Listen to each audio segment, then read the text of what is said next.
Welcome to lecture number 4, Material Characterization Testing. So the material characterization testing it is nothing but when used in material science refers to the broad and general process by which a material structure and properties are probed and measured. It is a fundamental process in the field of material science. Without this, no scientific understanding of engineering materials could be determined. The material characterization has a wide variety of characterization techniques in the areas of microscopy, spectroscopy, and macroscopic techniques, which help to increase the different degrees of understanding why different materials show different properties and behaviors. So, in this lecture, we will be concentrating on microscopy. So the method for material characterization is like chemical characterization, toxicological characterization, physical characterization, electrical characterization, morphological characterization, and mechanical characterization. Okay. So the objectives of mechanical characterization is like the accuracy to the physical properties of the material, accuracy to the chemical properties of the material to determine accurately the atomic and microscopic level structures. So this kind of characterization is not possible in the mechanical testing as well as in the NDT. Okay, so that's why we go for this material characterization testing. Okay, the common applications of material characterizations are like surface chemical analysis, near surface chemical analysis, atomic and nanoscale chemical analysis, and surface imaging.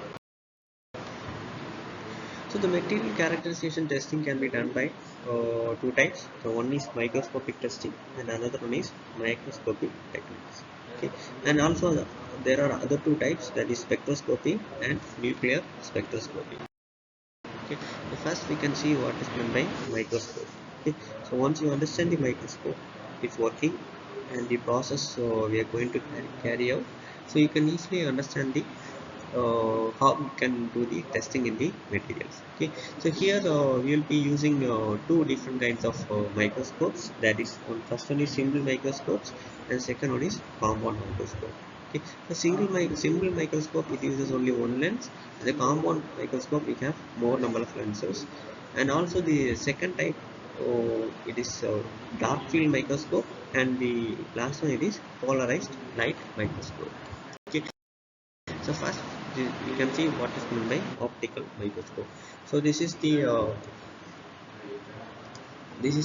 diagram of optical microscope, and here we have an earpiece, then adjustment, then we have three adjustments. So by this we can able to adjust the eyepiece to the maximum to, like by adjusting this we can able to clearly monitor the specimen. Okay, so here we have two adjustments. One is rough adjustments, it's moves faster, and the second one, it is the fine adjustments. It supports the rough adjustment and it moves slower. Okay, and here we have a body tube and nose piece. So here we have two lenses. One is high power objective lens, and second one is low power adjustment. And depends upon the technician's requirement, we will be adjusting the nose pieces. And here we have the stage, and over the stage with the clip we have a specimen. The specimen is placed under the clip, and the bottom of the stage we have the condenser, and the edge of the condenser, we call it as iris diaphragm, and below to the condenser we have a mirror. When light falls on the mirror, it just the mirror captures the light and sends the light to the condenser. So the condenser, it brightens and makes a specimen to see clearly. Okay. So by adjusting this rough adjustment and fine adjustment, we can move the body tube. So as the body tube moves through the eyepiece, you can be able to clearly monitor the specimen present, or which we have placed on the stage. Okay, and here we have the base. It supports the optical microscope. So this is the general diagram of optical microscope, And how you have to prepare the specimen means first you have to cut the record part of the specimen which you have to monitor, and then you have to place the specimen on the mounting press, and then you have to grind the specimen as per to the requirements, and you have to polish, and then finally you have to etch. So this step is a preparation procedure for the specimen that you have to be tested. And the components which are present in the optical microscope, as we have seen earlier, here we have eyepiece, then objective lenses, diaphragm, condenser, stage, light source, etc. Okay. And the working I have already explained. And the scanning electron microscope, it is used to focus the electroprobe to extract structural and chemical information point by point. Okay. So the scanning electron microscope, it is very accurate compared with the optical microscope. So this is the diagram of the scanning electron microscope. So this scanning electron microscope is connected to the computer through an amplifier.